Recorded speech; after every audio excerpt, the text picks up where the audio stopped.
Breaking news చూస్తున్నాం. Cyberabad cyber crime పోలీసులకు నటి అనసూయ ఫిర్యాదు చేశారు.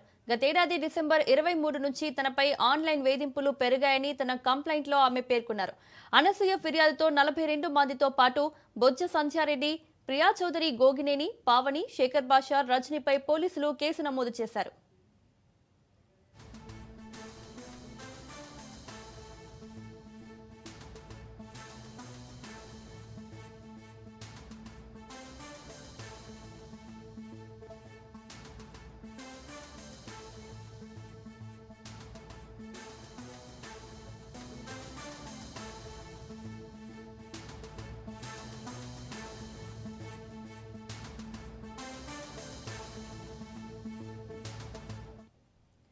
ఇదే అంశానికి సంబంధించి మరిన్ని అప్డేట్స్ మా ప్రతినిధి ప్రవీణ్ అందిస్తారు. ప్రవీణ్, అనసూయ తనపై ఆన్లైన్ వేధింపులు పెరిగాయని పోలీసులకి ఫిర్యాదు చేసినట్లు తెలుస్తోంది. డీటెయిల్స్ ఏంటి?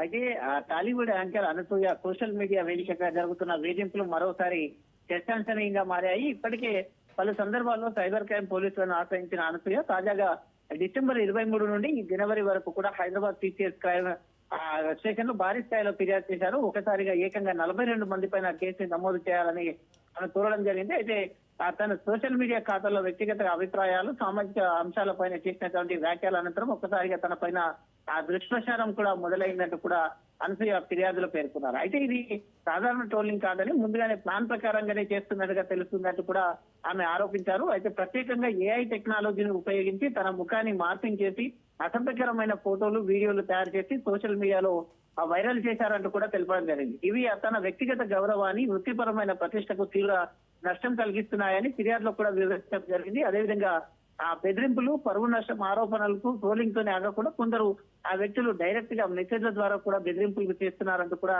అయితే పేర్కోవడం జరిగింది. అయితే అదే విధంగా చూసుకుంటే కనుక ఈ యొక్క చర్యలు క్రిమినల్ బెదిరింపుల కిందికి వస్తాయంటూ కూడా ఆమె స్పష్టం చేశారు. అలాగే సోషల్ మీడియాలో తన పైన తప్పుడు ప్రచారం చేసి పరువు నష్టం కలిగించేలా పోస్టులు పెడుతున్నారని, ఇవన్నీ కూడా డిజిటల్ ఆధారాలతో సహా పోలీసులకు మొత్తం తొలగా కూడా ఆధారాలు సమర్పించినట్టుగా తెలుస్తుంది. కాబట్టి 42 మందిలో అయితే ఈ దానికి మెయిన్ గా చూసుకుంటే కనుక కొంతమంది సినీ పరిశ్రమకు చెందినటువంటి వాళ్ళు, సోషల్ మీడియా ఇన్ఫ్లుయెన్స్, కొంతమంది అయితే యూట్యూబర్స్ కూడా ఉన్నట్టుగా కూడా తెలుస్తుంది. కాబట్టి దీనికి సంబంధించి ఈ కారణంగానే కేసు మరింత సంచలనంగా మారిందని తెలుస్తుంది. అయితే ఈ విధంగా కేసులు నమోదు చేయడం ఇది మొదటిసారి కాదు.